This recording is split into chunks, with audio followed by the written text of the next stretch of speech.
Look, money answereth all things. What gets to kill people, in my experience, is not the sickness, but it's poverty.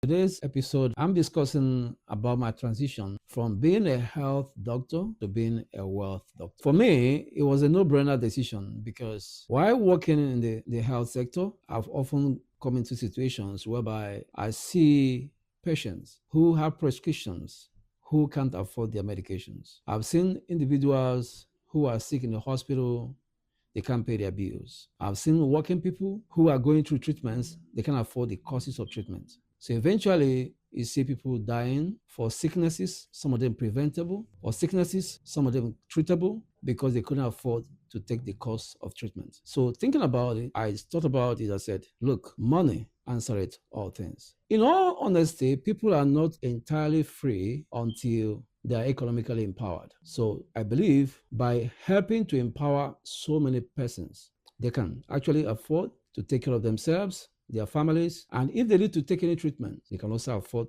to take treatments when they're economically empowered. Because eventually, what gets to kill people, in my experience, is not the sickness, but it's poverty. So the greater disease is actually poverty, not the sickness people have in the hospital. That is my number one trigger, my number one motivation, my number one purpose for transitioning from being a health doctor to being a wealth doctor. This is where I find my passion because I know people are not really empowered until they're economically empowered. And this is the number one thing I wanted to go with. Everyone in America have come across the saying all the time. The rich is getting richer, the poor is getting poorer, the middle class struggle in debt. Or hear them say, the rich is getting away paying little or no taxes, while the poor and middle class pay all the taxes. Why? In America, what's actually happening is those who have financial education are getting ahead, while those who do not have are being left behind. So the rich are getting ahead, the elite in this country are getting ahead because of what they know about money and how they apply that knowledge. But for the most part, an average person in America, knowledge about finances is only what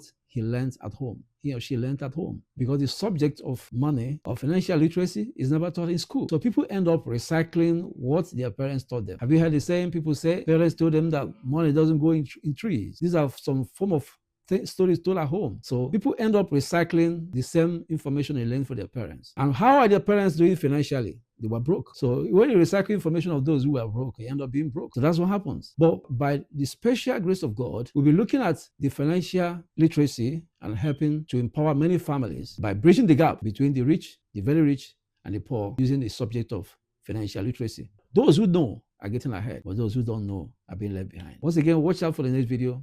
Thank you so much. God bless you.